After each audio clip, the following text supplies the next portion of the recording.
હાથ જોડી દઈશું. ઓમ જય જય જય નમો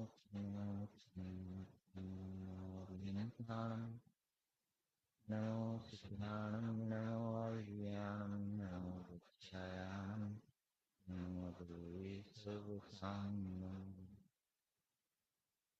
મંગલમય મંગલકરણ વિતરાગ વિદ્યામ નમો તે ગીતા વિહંતા વિદ્યામ હરિમંગલ કરુષ્ણ મહાગ્રંથ કરણ શ્વેતા જેથી મળે સમાજ સર્વ પામે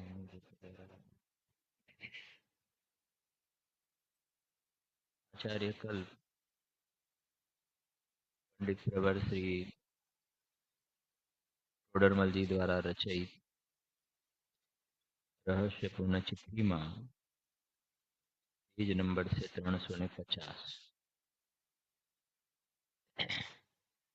ત્યાં પ્રશ્ન છે, નીચેથી બીજો પેરેગ્રાફ, મોટો પેરેગ્રાફ એટલે કે જે પેજ 350 પેજ સ્ક્રીન ઉપર.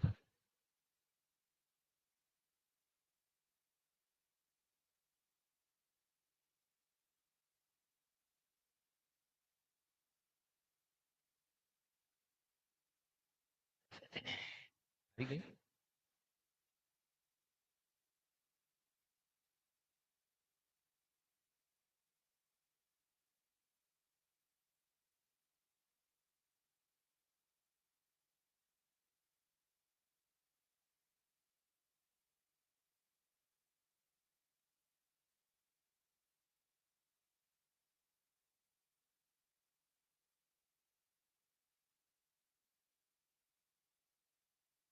तीन सौ 50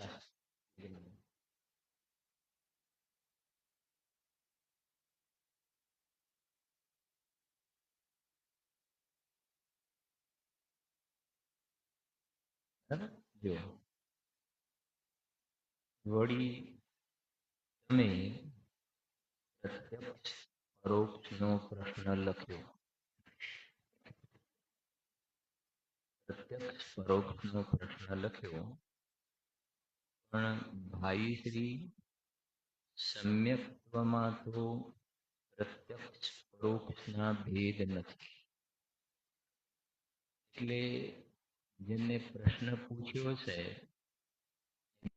સમ્યક્ત્વ સંબંધમાં પ્રત્યક્ષપણું અને પ્રત્યક્ષ પરોક્ષપણું એવી વાત કરી છે. જોઈએ એટલે ખ્યાલ આવશે. એ એમ સમજવું છે કે નિશ્ચય સમ્યક્ત્વ છે એ તો પ્રત્યક્ષ છે અને વ્યવહાર સમ્યક્ત્વ છે એ પરોક્ષ છે, એવું સમજવું છે. પણ પંડિતજીનું કહેવું છે કે સમ્યક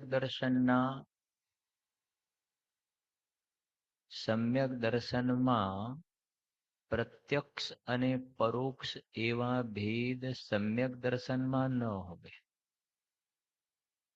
પ્રત્યક્ષ અને પરોક્ષ એવા બે ભેદ હોય છે ખરા, પણ એ જ્ઞાનમાં હોય. જ્ઞાનની અંદર શ્રદ્ધા જે છે સમ્યક દર્શન, એમાં પ્રત્યક્ષપણું અને પરોક્ષપણું એવું ના લાગે. સમ્યક દર્શનમાં તો કહેવાય કે ઔપસમિક સમ્યક દર્શન, સાયોપસમિક સમ્યક દર્શન, ક્ષાયિક સમ્યક દર્શન. તો સમ્યક દર્શનના ભેદ તમારે પાડવા હોય તો આ જાતિના ભેદ મળે દર્શન મોહના ઉપસમિક અપેક્ષાએ. કયા ત્રણ ભેદ કયા? ઔપસમિક, સાયોપસમિક, ક્ષાય. એટલે દર્શન મોહની અપેક્ષાએ તમે સમ્યક દર્શનમાં આવા ભેદ પાડી શકો, પણ તમે સમ્યક દર્શનમાં અને પરોક્ષ એવું એમાં ન લાગે. એક વાત. બીજું, તમને સમ્યક દર્શનમાં અધિગમ જ સમ્યક દર્શન અને નિસર્ગજ સમ્યક દર્શન એવા બે ભેદ પણ મળી જશે. નિસર્ગજ અને અધિગમ જ. તો એ જે સમ્યક દર્શનના ભેદ બે છે એ ઉત્પત્તિની અપેક્ષાએ છે. પેલા જે ત્રણ ભેદ કહ્યા એ કર્મની તરફથી કહ્યા કે દર્શન મોહ કર્મના ઉપસમાદિની અપેક્ષાએ, અને ઉત્પત્તિની અપેક્ષાએ નિસર્ગજ અને અધિગમજ. એવા ભેદ તો બરાબર છે, પણ તમે સમ્યક દર્શનમાં પ્રત્યક્ષપણું અને પરોક્ષપણું સમ્યક દર્શનની અંદર લાગુ પડે નહીં. શેમાં લાગે? જ્ઞાનમાં લાગે. જોઈએ આપણે પેરેગ્રાફ હવે. વળી તમે પ્રત્યક્ષ પરોક્ષનો પ્રશ્ન લખ્યો, પણ ભાઈ શ્રી સમ્યક્ત્વમાં તો પ્રત્યક્ષ પરોક્ષના ભેદ નથી. ચોથા ગુણસ્થાને સિદ્ધ સમાન ક્ષાયિક સમ્યક્ત્વ થઈ જાય છે. ચોથા ગુણસ્થાને સિદ્ધ ભગવાન જેવું ક્ષાયિક સમ્યક્ત્વ થઈ જાય. ચોથા ગુણસ્થાને જ્ઞાન સિદ્ધ ભગવાન જેવું જ્ઞાન ના થાય. બંનેમાં ફરક ખ્યાલ આવે છે ને? ચોથા ગુણસ્થાને સમ્યક દર્શન સિદ્ધ ભગવાનના જેવું થઈ શકે ક્ષાયિક, પણ ચોથા ગુણસ્થાને ક્ષાયિક જ્ઞાન થઈ જાય, કેવલ જ્ઞાન, એવું ના બને. બરાબર? જેમ ચોથા ગુણસ્થાને સિદ્ધ સમાન ક્ષાયિક સમ્યક્ત્વ થઈ જાય છે. તેથી સમ્યક્ત્વ તો માત્ર યથાર્થ શ્રદ્ધાન રૂપ જ છે. જેવું ચોથા ગુણસ્થાનમાં શ્રદ્ધા છે એવી જ સિદ્ધ ભગવાનની શ્રદ્ધા છે. ફરીથી, જેવી ચોથા ગુણસ્થાન વાળાને હું પરમાત્મા છું એવી શ્રદ્ધા છે, એવી જ સિદ્ધ ભગવાનની શ્રદ્ધા છે. એમાં કશો ફરક પડતો નથી. જીવન તે જીવ એટલે સમ્યક દ્રષ્ટિ જીવ શુભ અશુભ કાર્ય કરતો પણ રહે છે. એટલે સવિકલ્પ દશા, શુભ અને અશુભ કાર્ય કરતો રહે છે, એટલે એ રહે છે. તેથી કાંઈ યથાર્થ પદાર્થ શ્રદ્ધા ન હોય એમ હોતું નથી.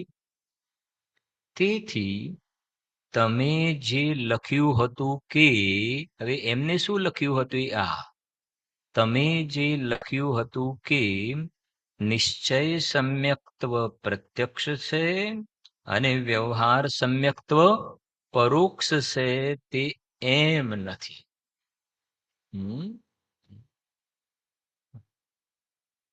સ્પષ્ટ કરી દીધું. નિશ્ચય સમ્યક્ત્વ તે પ્રત્યક્ષ અને વ્યવહાર સમ્યક્ત્વ તે પરોક્ષ એવું હોય ના હોય. કેમ? કેમ કે પ્રત્યક્ષ અને પરોક્ષ એવા બે ભેદ કોના નથી? સમ્યક દર્શનના પ્રત્યક્ષ અને પરોક્ષ એવા બે ભેદ સમ્યક દર્શનના નથી. કોના ભેદ છે?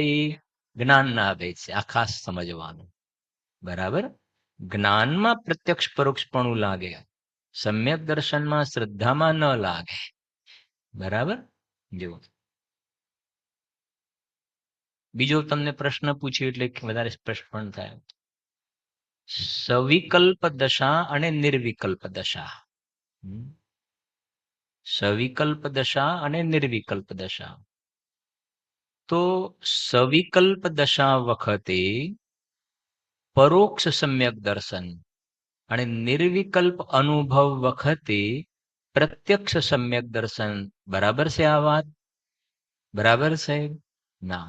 કેમ કે આપણે પેલું બોલ્યા શું કે સવિકલ્પ દશા વખતે પરોક્ષ સમ્યક દર્શન, એટલે પરોક્ષ સમ્યક દર્શન બોલ્યા ત્યાં જ ભૂલ પડી ગઈ. કેમ કે સમ્યક દર્શનમાં પરોક્ષપણું એવું હોતું નથી. એટલે ક્યાંક આવું આવે, સવિકલ્પ દશા વખતે પરોક્ષ સમ્યક દર્શન અને નિર્વિકલ્પ અનુભવ દશા વખતે પ્રત્યક્ષ સમ્યક દર્શન. તો કે છે કે એ પ્રત્યક્ષ અને પરોક્ષ એ ભેદ સમ્યક દર્શનના નથી, એ જ્ઞાનના ભેદ છે. પછી પંડિતજી આગળ કહી રહ્યા છે. જો તેથી તમે જે લખ્યું હતું કે નિશ્ચય સમ્યક્ત્વ પ્રત્યક્ષ છે અને વ્યવહાર સમ્યક્ત્વ પરોક્ષ છે, તે એમ નથી. પછી શું લખ્યું છે બોલો જો? સમ્યક્ત્વના તો 3 ભેદ છે. તેમાં ઉપસમ સમ્યક્ત્વ અને ક્ષાયિક સમ્યક્ત્વ તો કેવા છે? નિર્મળ છે. ભલે ઉપસમ સમ્યક્ત્વનો સમય અંતર્મુહૂર્તનો છે, થોડો છે, પણ છે નિર્મળ, ક્ષાયિક જેવું. અને ક્ષયોપસમ સમ્યક્ત્વ છે એની અંદર ચલ મલ અને અગાઢ દોષ લાગે છે. જે આપણે ગુણસ્થાન વખતે ભણ્યા હતા કે ક્ષયોપસમ સમ્યક દ્રષ્ટિ જીવ શ્રેણી નહીં માડી શકે, 7માંથી ઉપર નહીં જાય. અને ઔપસમિક સમ્યક્ત્વ છે ઉપસમ શ્રેણી માડી શકશે, અને ક્ષાયિક સમ્યક દ્રષ્ટિ છે બંને શ્રેણી માડી શકશે. ભણ્યા હતા આપણે, બરાબર? જેવું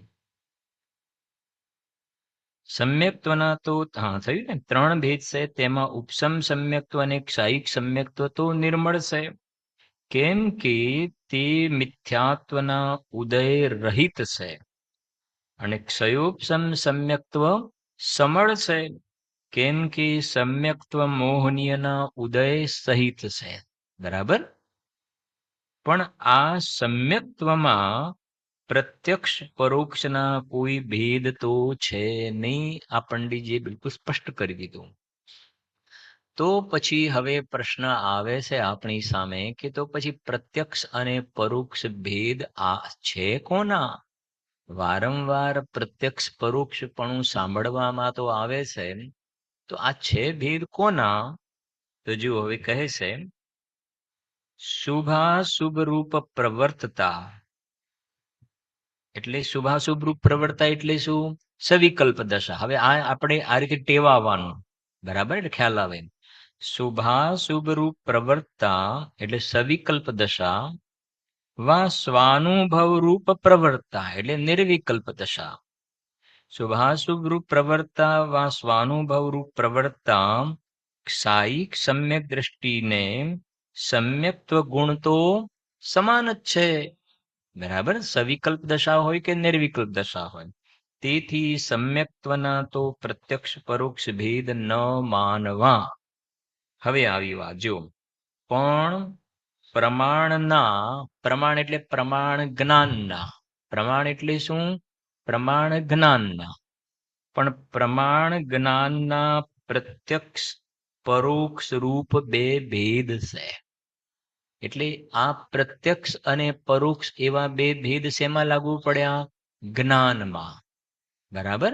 પ્રમાણ જ્ઞાનની અંદર પ્રત્યક્ષપણું અને પરોક્ષપણું લાગુ પડે. અને પ્રમાણ જ્ઞાન એટલે સમ્યક જ્ઞાન. મિથ્યા દ્રષ્ટિ જીવનું જ્ઞાન પ્રમાણ જ્ઞાન કહેવાય નહીં. એટલે એમાં પ્રત્યક્ષ પરોક્ષપણું એવું બધું એમાં લાગુ પડે નહીં. સમ્યક જ્ઞાનની અંદર પ્રત્યક્ષ પરોક્ષપણું આપણે લગાવી શકાય. બરાબર? જો, પણ પ્રમાણના પ્રત્યક્ષ પરોક્ષ રૂપ 2 ભેદ છે. એ પ્રમાણ સમ્યક જ્ઞાન છે. તત્વા સૂત્રમાં સૂત્ર પણ છે ને, તત્પ્રમાણે લખ્યું છે ને ત્યાં, મતિ શ્રુત અવધિ મનઃ પર્યય કેવલાની જ્ઞાનમ. અને પછી શું લખ્યું છે? તત્પ્રમાણે. એ બંને જ્ઞાન પ્રમાણ છે. એ પ્રમાણ સમ્યક જ્ઞાન છે. તેથી મતિ શ્રુત જ્ઞાન તો પરોક્ષ પ્રમાણ છે. અવધિ મનઃ પર્યય અને કેવલ જ્ઞાન પ્રત્યક્ષ પ્રમાણ છે.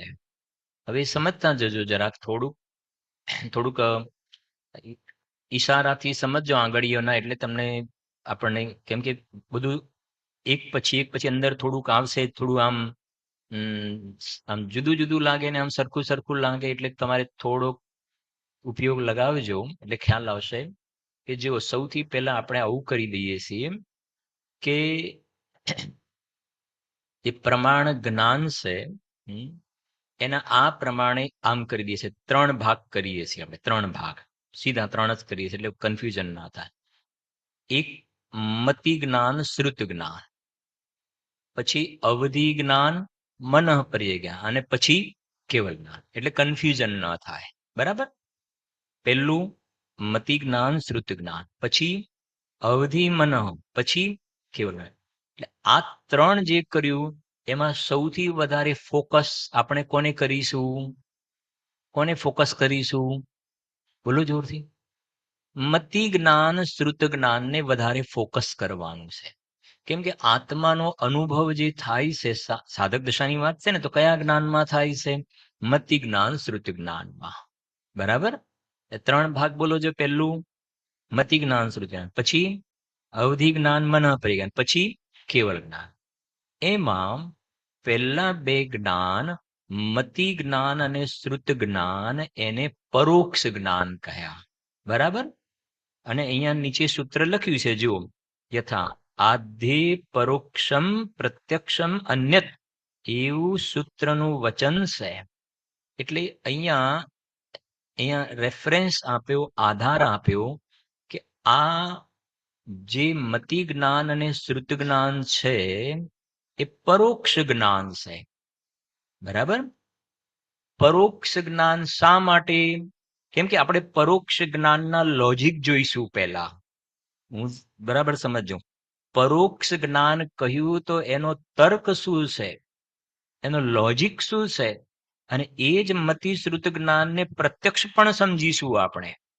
એટલે મતિ શ્રુત જ્ઞાનની બરાબર આપણે છણાવટ સમજવાની છે. અહીંયા ગાડી ખ્યાલ આવે છે આખી વાત? તું મતિ શ્રુત જ્ઞાનમાં પરોક્ષપણું બે રીતે સમજીશું, અને મતિ શ્રુત જ્ઞાનમાં પ્રત્યક્ષપણું પણ બે રીતે સમજીશું. એટલે આપણે મતિ જ્ઞાન શ્રુત જ્ઞાનને ચાર રીતે સમજવાનું છે. 1, 2, 3 અને 4 રીતે. એમાં બે પરોક્ષ રીતે મતિ શ્રુત જ્ઞાનને પરોક્ષ કહ્યા છે. એમાં બે અપેક્ષાઓ છે. અને મતિ શ્રુત જ્ઞાનને પ્રત્યક્ષ કહ્યા છે. એમાં પણ બે અપેક્ષાઓ છે. એ 4 ટાઈમ આપણે જોવાનું છે. અવધિ મનપ્રેને કેવલ જ્ઞાનનો બહુ મોટો ઇસ્યુ નથી. પહેલી વાત તો આપણે આ સમજ્યા કે મતિ જ્ઞાન અને શ્રુત જ્ઞાન એને પરોક્ષ કહેવાનું કારણ એ છે, એનો હેતુ એ છે કે આ મતિ જ્ઞાન અને શ્રુત જ્ઞાન ઇન્દ્રિય અને મનનું અવલંબન લઈને જાણે છે. જાણે છે કોણ? જાણવાનું કામ કોણ કરે છે? ઇન્દ્રિયો કે જ્ઞાન? જાણવાનું કામ જ્ઞાન કરે છે. મતિ જ્ઞાન શ્રુત જ્ઞાન જાણવાનું કામ જ્ઞાન કરે છે, પણ એને અવલંબન કોનું લીધું? ઇન્દ્રિય અને મનનું અવલંબન લીધું. એટલે એ મતિ જ્ઞાન અને શ્રુત જ્ઞાનમાં સિક્કો શેનો વાગ્યો? પરોક્ષનો સિક્કો વાગ્યો. ફરીથી, જે જ્ઞાન જાણવું જે થાય છે ને, એ તો આત્મામાં જે જ્ઞાન છે એનાથી જ જાણવું, ઇન્દ્રિય અને મનથી જાણવું થતું નથી.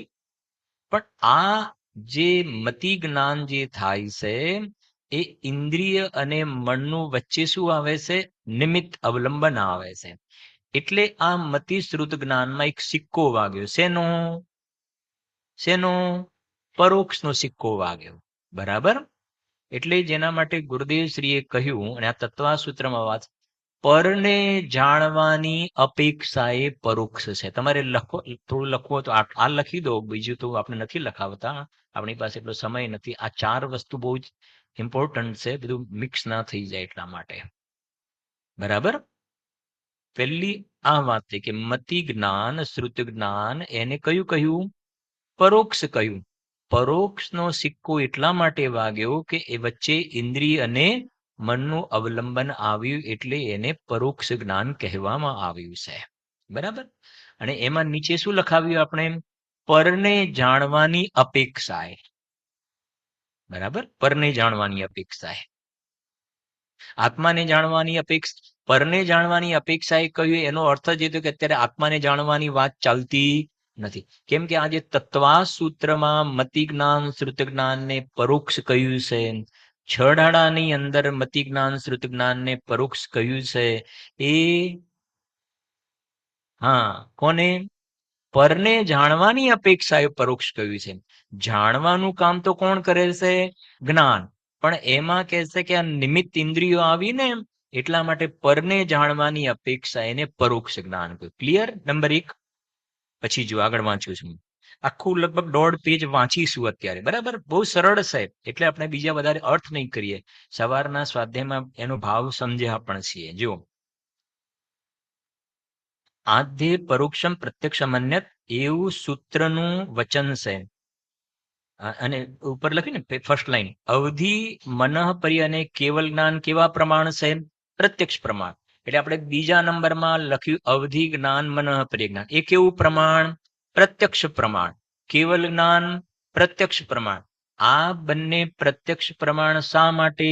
કેમ કે એમાં ઇન્દ્રિય અને મનના અવલંબનની જરૂર પડતી નથી. ઇન્દ્રિય અને મનના અવલંબન વગર સીધું જાણે છે. એટલા માટે અવધિ જ્ઞાન મનઃ પર્ય જ્ઞાન પણ પ્રત્યક્ષ, કેવલ જ્ઞાન પણ પ્રત્યક્ષ. બરાબર? હવે બીજી વાત, બીજી રીતે હવે જોઈએ. તેમજ તર્કશાસ્ત્રમાં પ્રત્યક્ષ પરોક્ષનું આવું લક્ષણ કહ્યું છે. શું કહ્યું છે? જો સ્પષ્ટ પ્રતિભાસાત્મકમ પ્રત્યક્ષમ અસ્પષ્ટમ પરોક્ષમ. શું કેવું છે અહીંયા ગાડી? સ્પષ્ટ પ્રતિભાસાત્મકમ પ્રત્યક્ષમ, જેમાં પદાર્થોનો સ્પષ્ટ પ્રતિભાસ થાય એ પ્રત્યક્ષ, અને જેમાં પદાર્થોનો અસ્પષ્ટ એટલે સ્પષ્ટ પ્રતિભાસ ન થાય એને શું કહેવાય? પરોક્ષ. નીચે સ્પષ્ટ કર્યું છે, જુઓ.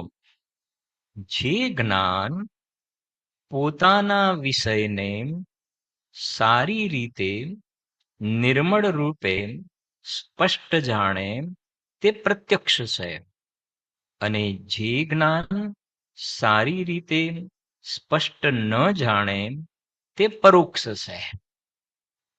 ત્યાં મતિ જ્ઞાન, શ્રુત જ્ઞાનના વિષય તો ઘણા છે, પરંતુ એક પણ જ્ઞેયને સંપૂર્ણ જાણી શકતા નથી. તેથી તે શું છે? પરોક્ષ છે. અવધિ મનઃ પર્ય જ્ઞાનનો વિષય થોડો છે, તથાપિ તે પોતાના વિષયને સ્પષ્ટ સારી રીતે જાણે છે. તેથી તે એક દેશ પ્રત્યક્ષ છે. અને કેવળ જ્ઞાન સર્વજ્ઞેયને પોતે સ્પષ્ટ જાણે છે. તેથી સર્વ પ્રત્યક્ષ છે. શું કહેવું છે અહીંયા? સમજો જરાક ધ્યાનથી, એટલે ખ્યાલ આવશે તમને. કે આને જ આપણે આ દ્રષ્ટાંત તરીકે હું લઉં છું જરાક.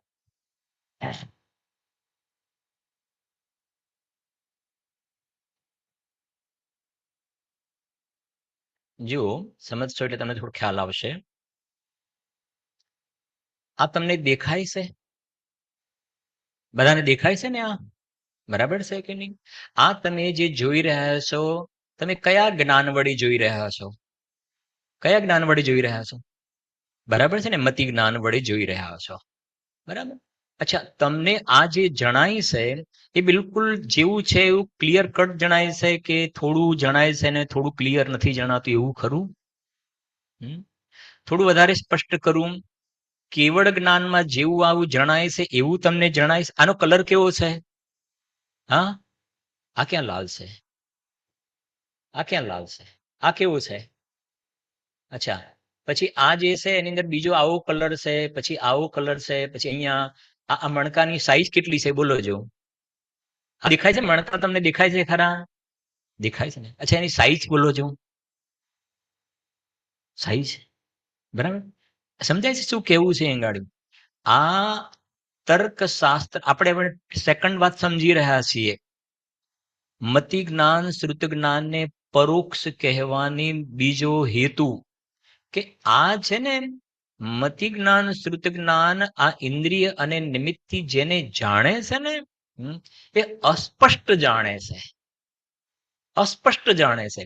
અવધિ જ્ઞાન, કેવળ જ્ઞાન, એની અંદર આ જે જણાય ને એકદમ ક્લિયર કટ જણાય છે. સમજાય છે કે નહીં? એટલે અવધિ જ્ઞાન, મનઃ પર્ય જ્ઞાન અને કેવલ જ્ઞાનને શેમાં લીધા? પ્રત્યક્ષમાં. પણ આ તર્કશાસ્ત્રમાં જે વાત કરી છે કે જે જ્ઞાન પોતાના વિષયને, એની અંદર એક વિશેષ વાત એ કરી કે જો સમજો મતિ જ્ઞાન અને શ્રુત જ્ઞાનનો વિષય અને અવધિ જ્ઞાન અને મનઃપર્ય જ્ઞાનનો વિષય વિષય કહું છું. બેમાંથી વિષય કોનો વધારે? કોનો? મતિ જ્ઞાન શ્રુત જ્ઞાનનો વિષય વધારે. વિષય વધારે મતિ જ્ઞાન શ્રુત જ્ઞાનનો. પણ વિષય વધારે હોવા છતાં પણ એક પણ જ્ઞેયને એ બિલકુલ પ્યોરિટી સાથે જાણી શકતું નથી. કયું જ્ઞાન? મતિ જ્ઞાન શ્રુત જ્ઞાન. એ ક્લિયર નહીં જાણે. જાણવાનો વિષય એનો વધારે ખરો. જ્યારે અવધિ જ્ઞાન મનઃપર્ય જ્ઞાનનો વિષય જે છે ને જાણવાનો ઓછો છે. ઓછો છે. ઓછો હોવા છતાં પણ જેને જાણે છે ને એ સ્પષ્ટ જાણે છે. એ સ્પષ્ટ જાણે છે. એટલે અત્યારે જે ન્યાય આપ્યો છે, વધારે જાણવું ઓછું જાણવું એ નહીં. વધારે જાણવું ઓછું જાણવું એના માટે પ્રત્યક્ષ પરોક્ષપણું પણ નહીં. પણ જે જણાય છે એમાં ક્લેરિટી કેવી છે? તો બરાબર ક્લેરિટી નથી તો કહે છે કે એ પરોક્ષમાં જશે. એટલે મતિ શ્રુત જ્ઞાન પોતાના વિષયને જે જાણે છે એ સ્પષ્ટ પ્યોરિટી સાથે જાણવું થતું નથી. માટે શું કહેવાશે એને? પરોક્ષ. પહેલું આપણે શું લખ્યું હતું? બોલો, હવે હું રિપીટ કરાવું છું. પહેલું પરોક્ષનો ન્યાય શું આપ્યો હતો? ઇન્દ્રિયને મનના નિમિત્તે માટે પરોક્ષ. બરાબર. બીજું પહેલો જે આધાર આપ્યો તત્વા સૂત્રનો અને છડહળાનો. બીજો પરોક્ષપણાનો આધાર આપ્યો તર્કશાસ્ત્રમાં એ પ્રમાણે કહ્યું છે કે જે જ્ઞાન પોતાના વિષયને સ્પષ્ટ ન જાણે એને માટે પરોક્ષ કહેવામાં આવશે. જ્યારે અવધિ જ્ઞાન મનઃપર્ય જ્ઞાન પોતાના વિષયને બરાબર જાણે છે, કેવલ જ્ઞાન પણ બરાબર જાણે છે, એટલે એ શેમાં જશે?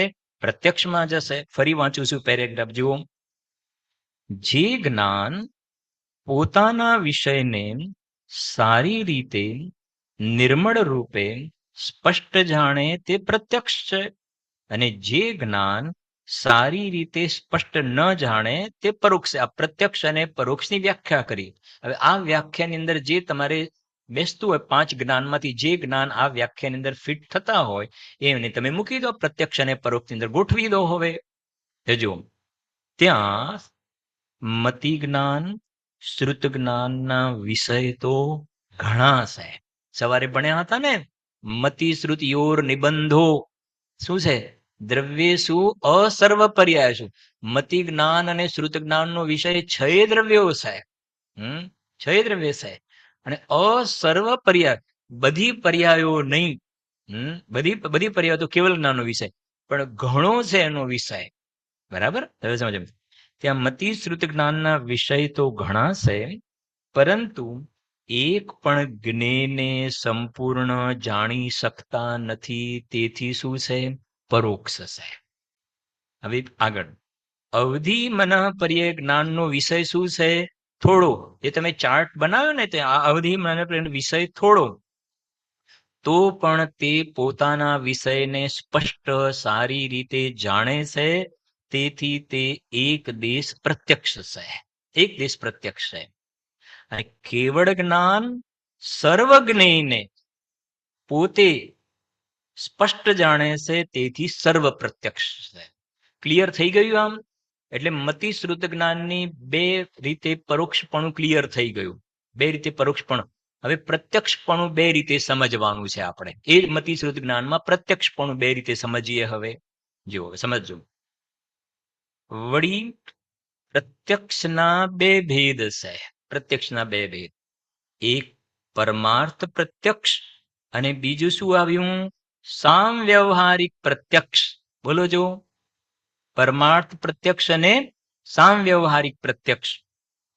હવે જુઓ, અવધિ જ્ઞાન મનઃપર્ય જ્ઞાન અને કેવળ જ્ઞાન તો સ્પષ્ટ પ્રતિભાસ રૂપ છે જ. તેથી એ કેવા છે? પારમાર્થિક પ્રત્યક્ષ. એટલે બીજું ને ત્રીજું, અવધિ મનઃપર્ય અને કેવળ જ્ઞાન, એ કેવા છે? પારમાર્થિક પ્રત્યક્ષ છે. અને હવે આ બાજુનું, અને નેત્ર આદિ વડે વર્ણ આદિને જાણે છે. આ લાઈનનો અર્થ કરશો તમે ખાલી, એટલે તમને રેગ્યુલર સ્વાધ્યાય કરતા હોય તો ખ્યાલ આવે. જુઓ, નેત્ર લખ્યું ને પછી આદિ લખ્યું, પછી વર્ણ આદિ એટલે નેત્રની જોડે વર્ણ જોડ્યું. સમજાય છે કે નહીં? નેત્ર આદિ વડે વર્ણ આદિને જાણે. હા, એની સાથે ગોઠવ્યું ને.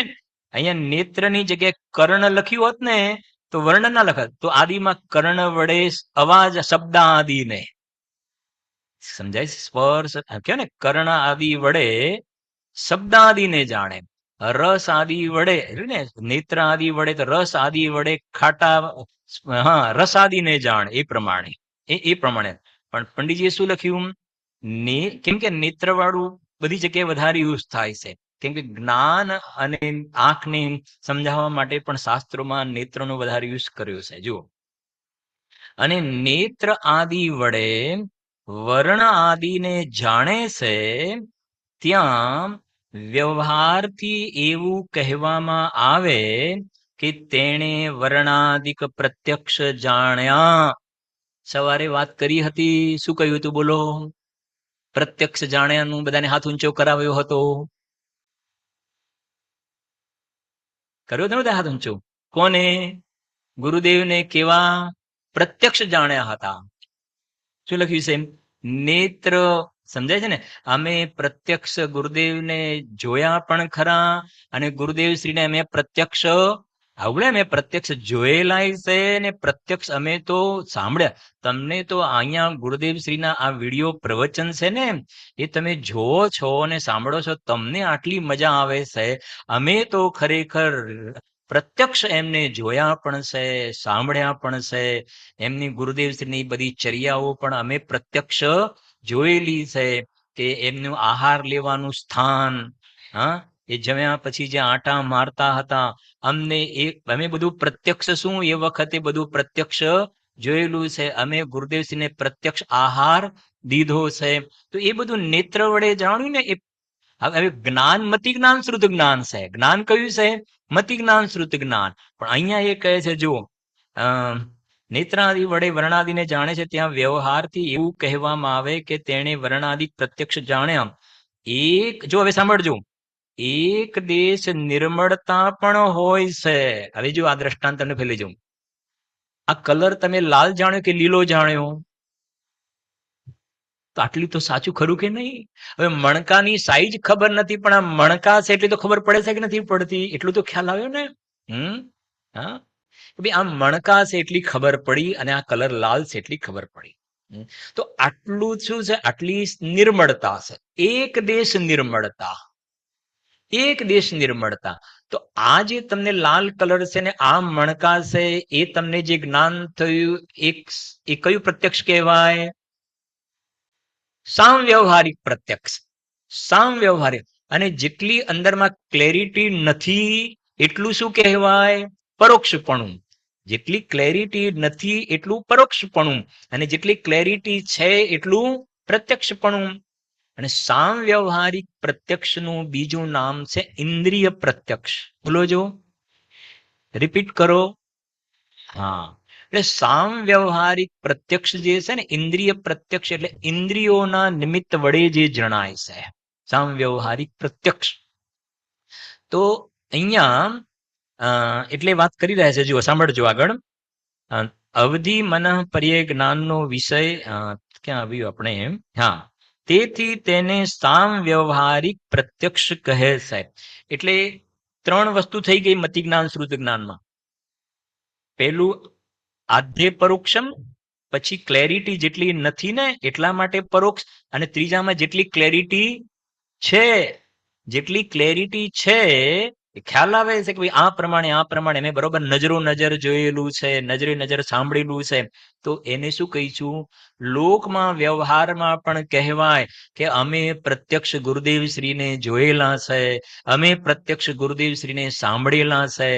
એ વ્યવહારમાં કહેવાય. અને ઇન્દ્રિય પ્રત્યક્ષ એટલા માટે કહે છે, જુઓ, તેથી તેને સામવ્યવહારિક પ્રત્યક્ષ કહે છે. કયા જ્ઞાનને સામવ્યવહારિક પ્રત્યક્ષ? પાંચમાંથી કયું? જોરથી બોલો. મતિ શ્રુત જ્ઞાન છે એને શું કહ્યું? સામવ્યવહારિક પ્રત્યક્ષ. આ ત્રીજી અપેક્ષા થઈ, બીજી કે પહેલી? આ જે બોલું છે પહેલી, બીજી કે ત્રીજી? આ પરોક્ષ વાળી કેટલી અપેક્ષાઓ થઈ? 2 થઈ. અને આ ત્રીજી. ખ્યાલ આવે છે કે નહીં? આ ત્રીજી થઈ. હવે બાકી કેટલી રહી? 1 રહી. પ્રત્યક્ષની બાકી રહી કે પરોક્ષની? મેં પહેલા જ કહ્યું હતું પરોક્ષની 2 ને પ્રત્યક્ષની 2. તો પરોક્ષની 2 પૂરી થઈ ગઈ, પ્રત્યક્ષની 1 પૂરી થઈ. સામવ્યવહારિક પ્રત્યક્ષની 1 બાકી રહી. કઈ બાકી રહી? બોલો, જોરથી બોલો. હા, સ્વાનુભવ પ્રત્યક્ષ. સ્વાનુભવ પ્રત્યક્ષ એ કયા જ્ઞાનમાં થાય છે? 5માંથી મતિ જ્ઞાન શ્રુતિ જ્ઞાનમાં સ્વાનુભવ પ્રત્યક્ષ. હા, એટલે શું થશે કે બધું હવે તમે વાંચશો ને તો બરાબર 2 ને 2 4 જેવું સ્પષ્ટ બેસી જશે બધું. અને બેસી જવા કરતા શું કે આપણને અંદરમાં એક આપણા વિકલ્પવાળા જ્ઞાનની અંદર આ ક્લેરિટી હોવી જરૂરી છે. આ બધા પ્રયોજનભૂત બધી વસ્તુઓ છે. આ આત્માના અનુભવની પ્રક્રિયાની બધી વાતો ચાલી રહી છે. આ બરાબર જો સાંભળજો. એક દેશ નિર્મળતા પર તેથી તેને સામવ્યવહારિક પ્રત્યક્ષ કહે છે. પરંતુ જો એક વસ્તુમાં અનેક મિશ્ર વર્ણ છે તે નેત્ર દ્વારા સારી રીતે ગ્રહ્યા જતા નથી, તેથી તેને પરમાર્થ પ્રત્યક્ષ કહેવામાં આવતું નથી. હવે ફરી લખ્યું છે ને, વસ્તુમાં અનેક મિશ્ર વર્ણ છે, આમાં ઘણા બધા રંગો છે. તે નેત્ર દ્વારા સારી રીતે ગ્રહ્યા જતા નથી. તો તમને આ જણાય છે એ પારમાર્થિક પ્રત્યક્ષ કહેવાય કે ના કહેવાય? કહેવાય કે ના કહેવાય? કેવલ જ્ઞાનમાં જણાય કે ના જણાય? જણાય. એમના જ્ઞાનમાં જણાય કેવું પ્રત્યક્ષ કહેવાય? પારમાર્થિક પ્રત્યક્ષ. આપણા જ્ઞાનમાં જણાય સામવ્યવહારિક પ્રત્યક્ષ કહેવાય. અને જેટલું જણાવવાનું બાકી રહી ગયું એટલું પરોક્ષપણું. બહુ સરસ, એટલું પરોક્ષપણું કહેવાય. બરાબર. હવે આગળ સમજજો. વળી પરોક્ષ પ્રમાણના 5 ભેદ છે. હવે પરોક્ષ પ્રમાણ ઉપર આવીએ છીએ. બરાબર. પેલો સ્વાનુભવ પ્રત્યક્ષ વાળું તો હજુ વાર લાગશે. આજે કદાચ નહીં આવે, કાલે આવશે સવારે. બરાબર. હવે આ વસ્તુ બહુ સરસ. બીજી એક વાત પણ આપણે સમજીએ છીએ, મતિ જ્ઞાનની તાકાત કેટલી છે. વળી પરોક્ષ પ્રમાણના 5 ભેદ છે. પરોક્ષ પ્રમાણની અંદર મતિ જ્ઞાન ને શ્રુત જ્ઞાન આવે, એ તો ક્લિયર થઈ ગઈ. મતિ શ્રુત જ્ઞાન. હવે કહે છે પરોક્ષ પ્રમાણની અંદર 5 ભેદ છે. સ્મૃતિ, પ્રત્યભિજ્ઞાન, તર્ક, અનુમાન અને આગમ. 5 વસ્તુ છે. નંબર 1, પૂર્વે જાણેલી વસ્તુને યાદ કરીને જાણવી તેને સ્મૃતિ કહે છે. પછી નંબર 2, દ્રષ્ટાંત વડે વસ્તુનો નિશ્ચય કરીએ તેને પ્રત્યભિજ્ઞાન કહે છે. 3, હેતુના વિચારયુક્ત જે જ્ઞાન તેને તર્ક કહે છે. 4, હેતુથી સાધ્ય વસ્તુનું જે જ્ઞાન તેને અનુમાન કહે છે. તથા આગમથી જે જ્ઞાન થાય તેને આગમ કહેવામાં આવે છે. હવે સમજીએ જરાક. આપણે તત્વસૂત્રમાં બધાને અભ્યાસ પણ છે. મતિ જ્ઞાનના ભેદ બતાવે છે ને, સ્મૃતિ વગેરે બધા ભેદ બતાવ્યા છે. બરાબર. સ્મૃતિ, પ્રત્યભિજ્ઞાન એના ભેદ બતાવ્યા છે. હવે આને જરાક સમજીએ. સ્મૃતિ એટલે સ્મરણ. આ મતિ જ્ઞાનની ચર્ચા કરી રહ્યા છે. મતિ જ્ઞાન કરતા શ્રુત જ્ઞાન વધારે સ્ટ્રોંગ છે. અને મતિ જ્ઞાનના બીજી રીતે 4 ભેદ કહે છે. મતિ જ્ઞાનના ક્રમના ભેદ અવગ્રહ, ઈહા, અવાય, ધારણ આવે છે ને આ પ્રમાણે. બરાબર. હવે સમજો. સ્મૃતિ, સ્મરણમાં આવવું, એટલે આપણે ફરીથી ગુરુદેવશ્રીને યાદ કરીએ છીએ કે બસ એ જે બધી ઘટનાઓ હતી ને, જે હમણાં સામવ્યવહારિક પ્રત્યક્ષ કહ્યું ને, એ આપણે બેઠા બેઠા આમ બધું યાદ કરીએ. આપણે જૂની એ વખતની બધી, કે એ વખત કેવું હતું, આમ હતું, આમ હતું, આમ હતું. તો એ સ્મરણ યાદ આવવું. આ મતિ જ્ઞાનનો રોલ છે. મતિ જ્ઞાનની તાકાત આટલી છે કે ભૂતકાળની અંદર જે થયેલી જે ઘટનાઓ છે એ જે ધારણામાં પડેલી છે, આજે આપણે એ ઘટનાઓને સ્મરણ યાદ કરીએ છીએ. જેમ સમજો આપણે સ્કૂલમાં ભણતા હતા, 7મા 8મા ધોરણમાં હતા અને કંઈક તોફાન કર્યું હતું અને ટીચરે આપણને સમજો કે બહાર અંગૂઠા પકડાવ્યા હતા. અને આપણે આપણા છોકરાના સ્કૂલનું એડમિશન લેવા માટે ગયા, હા, અને કોઈના અંગૂઠા પકડેલા જોયા, હા, તો આપણને યાદ આવ્યું કે મેં પણ, સમજાય છે કે નહીં? એક વાત કહું ખાલી તમને. અમારે શું હતું, સ્કૂલમાં જ્યારે ભણતા હતા, લગભગ 8મી ધોરણ કેવું હતું અમારે, તો અમારે એક તલોદના જે બધા ભાઈઓ છે, અનિલભાઈ, એમને કદાચ ખ્યાલ પણ હશે, એક શાસ્ત્રી સર હતા, એ સંસ્કૃત ભણાવતા હતા અમને. તો એ હંમેશા એમ કહે કે તમને કંઈ પણ ખબર ના પડે તો મને પૂછવાનું. રોજ સુરેશભાઈ છે, હા, હા, તો કંઈ પણ ખબર ના પડે તો પૂછવાનું, ખબર ના પડે તો પૂછવાનું. એટલે શું કહેવાય, ક્લાસની અંદર પીરિયડમાં એકાદ બે વખત બોલે, કંઈ ખ્યાલ ના હોય તો પૂછવાનું. તો અમે જોડે બધા બેસતા હોય ને, તો અમારે એક ભાઈ છે, એક છોકરો, તો એને કહ્યું કે આજે તું પૂછતો ખરો. બધાએ કહ્યું ને કે તું પૂછતો ખરો. સુરેશભાઈ રાજેશ ભગત આપણે, તો કહ્યું કે પૂછતો ખરો. આપણે કે પૂછ, એટલે કે હું પૂછ્યું કે પૂછો. બધાએ કીધું કે પૂછતો ખરો, કે શું કરે છે, કે રોજ કહેશે કે ખબર ના પડતી તો પૂછો. કેમ કે ખરું તે હતું ને, ભણાવતા હતા પણ લગભગ કોઈને ખબર પડતી નહોતી સાચું તે હતી. સમજાય છે કે નહીં? હા, અમારે બે એવા એ વખતે હતું. એક દવે સાહેબ હતા, બરાબર છે ને, દવે સાહેબ. અને હવે શું કહું, પણ બધાને છોકરાઓને મસ્તી ખોરો ને, એ વખતે તો લાંબો મોટો જબ્બો પહેરેલો હોય ને ધોતી પહેરેલી હોય, તો પેલી સહી વાળી પેનો હોય ને, તે પેલું ભણાવતા ને બોર્ડ ઉપર ખબર બહુ પડે ને, એટલે બધા સહીઓથી, સમજાય ને, એ ભણાવતા હોય ને પેલી સહી વાળી હોય, તો આમ રોજ લગભગ સમજો કે સાંજે ઘરે જાય તો પાછળ સહી વાળો જબ્બો થઈ ગયેલો હોય. પણ એ સરળ હતા, પણ બંનેમાં બહુ ખબર ઓછી પડે ને. અમે સંસ્કૃત ગમતું તો ખરેખર એક વખત ગમ્યું હોત તો સારું હતું. ખ્યાલ આવે છે કે નહીં? પણ નહોતું ગમતું. રામ રામ રામા હા એ બધું એ કરતા હતા, એટલું બધાને આપણે ભણતા હતા, બરાબર છે ને? હા, તો પછી એ કહ્યું એને કે ભાઈ, તો એની થોડી હિંમત કરી, કે સાહેબ આ તમે કયું પણ ખબર નથી પડતી. તો પછી એને કીધું કે બાર બોલાવું અને સીધી એક બે તમાચા લગાવી દીધા એને, કે હું આટલા વર્ષોથી ભણાવું છું, આજ સુધી મને કોઈ એવું નથી કીધું કે ખબર નથી પડી. હા, અને તું મને એમ કહે છે કે ખબર નથી પડતી. ખ્યાલ આવે છે મારો કહેવાનો ભાવાર્થ? રોજ એ કહેતા હતા કે ખબર ના પડે, અને પછી કહ્યું તો તમાચો મારી દીધો અને કહ્યું કે મને આજ સુધી કોઈએ નથી, બધાને ખબર પડે છે આજ સુધી, અને તું એમ કહે છે. હા, તો હું જસ્ટ કહું, આ હું કહું છું એ મને સ્મરણમાં આવ્યું કે ના આવ્યું? આજે સ્મરણ વાળું ટોપિક ચાલે છે ને, એ ધારણામાં હતું, એ ઇન્સિડન્ટ ધારણામાં હતો, અત્યારે મને શું થયું, સ્મરણમાં, ખ્યાલમાં આવે. આ મતિ જ્ઞાને કામ કર્યું. આ મતિ જ્ઞાને કામ કર્યું કે આ વસ્તુ મને ખ્યાલમાં આવી. ત્યાં આગળ મનનું અવલંબન આવ્યું. આમાં વચ્ચે અવલંબન કોનું આવ્યું? ઇન્દ્રિયોનું અવલંબન નથી આમાં. ઇન્દ્રિયો વડે શું અવલંબન? આમાં મનના અવલંબનથી જાણ્યું કામ, જ્ઞાનનું કામ તો મતિ જ્ઞાને કર્યું, પણ વચ્ચે શું એનું અવલંબન આવ્યું? એ મનનું અવલંબન આવ્યું અને મેં એ જાણ્યું. બરાબર. સ્મરણ બીજા નંબરમાં છે પ્રત્યભિજ્ઞાન શબ્દ છે. પ્રત્યભિજ્ઞાન વસ્તુ બહુ સારી છે, એને પણ સમજીએ જરાક. પ્રત્યભિજ્ઞાનમાં શું થાય કે જેમ તમે સોનગઢની અંદર 5 વર્ષ પહેલા કોઈ શિબિરમાં તમે કોઈને મળ્યા હશો, બરાબર છે કે નહીં? અને પછી આજે ગયા ત્યાં આગળ, બરાબર છે ને? અને ત્યાં ગયા, ફરીથી ગયા સોનગઢ, અને 5 વર્ષ પછી એ વ્યક્તિને ફરીથી મળ્યા ને, તો મળ્યા ને તો યાદ પણ આવ્યું કે આપણે 5 વર્ષ પહેલા મળ્યા હતા.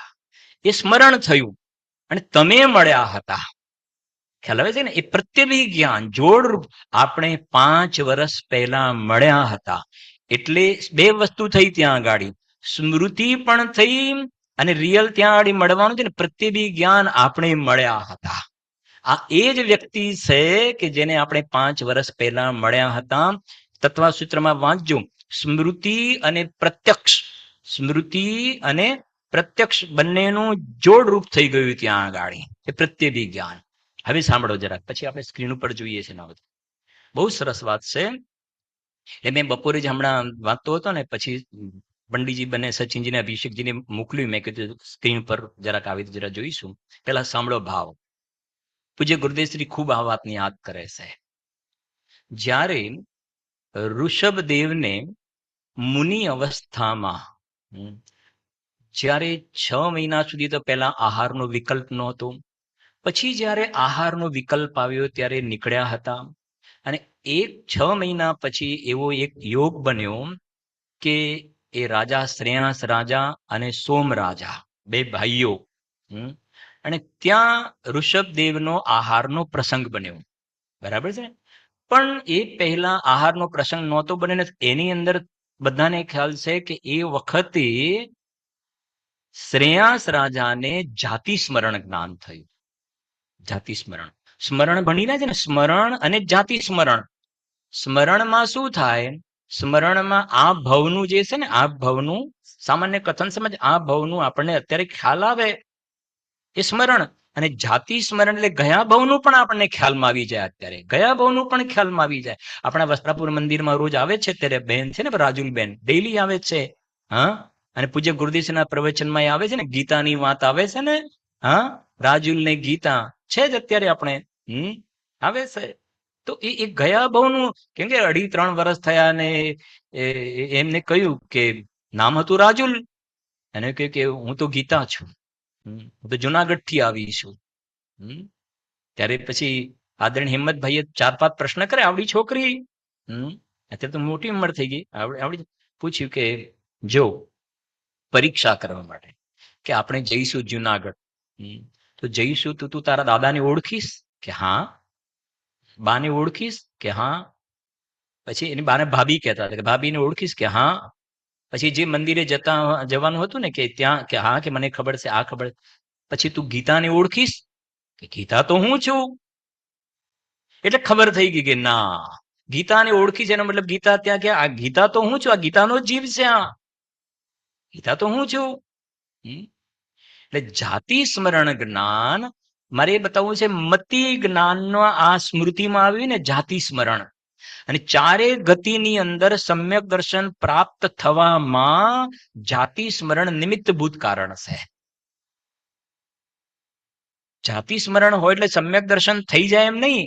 આપણને અનંતવાર એવી જાતિના ચારે ગતિમાં, નરકમાંય થાય છે, ત્રિયંચમાંય થાય છે, દેવમાંય થાય, મનુષ્યમાંય થાય. બરાબર છે ને? એ સમ્યક દર્શનના નિમિત્ત કારણ છે, એનાથી થાય એમ નહીં. બરાબર? એ વસ્તુને આપણે બાજુમાં રાખીએ. સમજો હવે. તો શ્રેયાંસ રાજાને એ વખતે જાતિ સ્મરણ જ્ઞાનમાં એમ ખ્યાલ આવ્યો કે આ સામેવાળો આત્મા જે છે ને, ઋષભદેવનો આત્મા, એ પૂર્વે 8મા ભવમાં એ જીવ વજ્રજંગનો જીવ હતો. અને હું જે શ્રેયાંસ રાજા, એ પૂર્વે 8મા ભવમાં હું શ્રીમતીનો જીવ હતો. અને અમે બંને પતિ પત્ની હતા પૂર્વે 8મા ભાવ. અને અમે એ વખતે મુનિરાજને આ પ્રમાણે આહાર દાન દીધેલું. એ ખ્યાલમાં આવ્યું. હવે વાત સમજજો. અત્યારે જે ઋષભદેવનો જીવ સામે છે ને, તો શરીર તો બદલાઈ ગયું છે. શરીર તો એ છે નહીં. ચલો, શરીર એનું એવું હોય તો જેમ આપણે કહ્યું ને કે ભાઈ ગુરુદેવશ્રીને અથવા કહ્યું કે ભાઈ 10 વર્ષ પહેલા શિબિરમાં મળ્યા હતા અને ફરીથી મળ્યા, તો એ તો એનું એ શરીર એનું એ જ છે. શરીર એનું એ જ છે. 5 વર્ષ પછી મળે શરીર એનું. ત્યાં તો શરીર તો બદલાઈ ગયું આખું. બરાબર સમજજો અરવિંદભાઈ, રાજેશભાઈ, શરીર તો બદલાઈ ગયું ને. આપણે સમજીએ છીએ મતિ જ્ઞાનની તાકાત. તો શરીર તો બદલાઈ ગયું છે. પેલું તો વજ્રજંગનું હતું ને, આ તો ઋષભદેવનું શરીર છે. બે શરીર ચેન્જ થઈ ગયા છે. અચ્છા, આત્મા તો અરૂપી છે. આત્મા તો અરૂપી છે. અરૂપી આત્મા જે છે એ તો દેખાતો તો છે નહીં, દેખાતો નથી.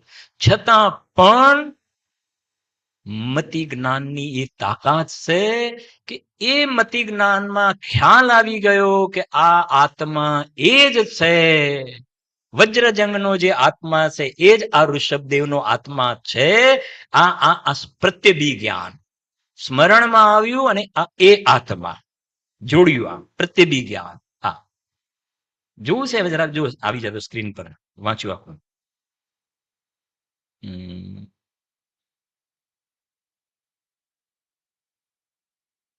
हाँ वो है ना परम उसके नीचे वाला पैराग्राफ ऋषभ देव से शुरू होता है ना वो. હા, આવી ગયું ઋષભદેવ વાળું સાંભળજો. એ ઋષભદેવ ભગવાનનો આત્મા અને શ્રેયાંસ કુમારનો આત્મા. પંડિતજી એ આહાર લેવા ગયા. આહાર લેવા કેમ દેવો એ ખબર ન પડે. કડ બાંધીને ભગવાન પાસે ગયા. ભગવાનને તો 12 મહિનાથી આહાર નહોતો. વિઘ્ન થઈ ગયું. એકદમ જાતિ સ્મરણ. આ આત્મા 8મા ભવમાં મારા પતિ હતા. હું એમની પત્ની હતી. શું થયું? આ અવધિ જ્ઞાન નથી ને? મન પર્ય જ્ઞાન નથી ને? સાંભળને, કેમ કે અવધિ જ્ઞાન મન પર્ય જ્ઞાન નથી. આ તો સાંભળને. જાતિ સ્મરણ પણ કેટલી તાકાત રાખે છે. આ શરીર ત્યાં હતું નહીં. જે દેખાય છે ઋષભદેવનું શરીર એ તો હતું નહીં ત્યાં. એનો આત્મા અરૂપી તો દેખાતો નથી. આ શરીર તે દિવસે નહોતું એમને. એ દિવસે સ્ત્રીનું શરીર હતું ને આમને પુરુષનું હતું. અત્યારે તો એમનું શરીર પુરુષનું, શ્રેયાંસ રાજાનું, અને મારું સ્ત્રીનું શરીર. હા, જો આજ સૌ પહેલા આમ વિચાર કરતા કરતા, ઓહો, આ મારા પતિ 8મા ભવે હતા અને હું એમની પત્ની હતી. અમે મુનિઓને આહાર આપ્યો છે. એ કેમ યાદ આવ્યું? શેમાંથી યાદ આવ્યું? જાતિ સ્મરણમાંથી. જે પૂજ્ય બહેનશ્રીના જાતિ સ્મરણની વાત પણ આપણને ખ્યાલ છે ને. જાતિ સ્મરણ દરેક પૂર્વના બધું જે ઘટનાઓ એકદમ સ્પષ્ટ દેખાવા લાગ્યા. આ અમતિ જ્ઞાનની તાકાત જુઓ. જાતિ સ્મરણમાંથી. અરે જાતિ સ્મરણમાં એટલી તાકાત. પછી શું લખી છે બોલો જો. મતિ જ્ઞાનની ધારણા. ધારણાનો બોલ સ્મૃતિ. જો આવે ને ધારણાનો બોલ સ્મૃતિ. પરોક્ષમાં સ્મૃતિ. સમજાય છે કઈ? સ્મૃતિ પરોક્ષ છે ને. આ મતિ જ્ઞાન શ્રુતિ જ્ઞાન પરને જાણવા માટે પરોક્ષ છે ને. જો ગુરુદેવ શ્રી હા, સ્મૃતિ પરોક્ષ છે. પંડિતજી સ્મૃતિ તો પરોક્ષ જ્ઞાન છે. જો ગુરુદેવ બધું ભણ્યા, બધું પીને બેઠા હતા. પંડિતજી ને પંડિતજી જુઓ એમ કહ્યું ને. હા, પરોક્ષ જ્ઞાન છે. ધારણા પરોક્ષ છે. હા બાપુ, પરોક્ષ પણ શું છે? પ્રમાણ છે. વાત એ છે. પરોક્ષ જ્ઞાન છે પણ જ્ઞાન પ્રમાણ એટલે સાચી વાત છે.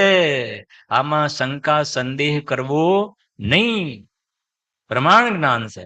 આત્મા દેખાય નહીં ને તમે શું કરો છો? તમે કેવી રીતે કહો છો? તો શું લખી છે બોલો જો.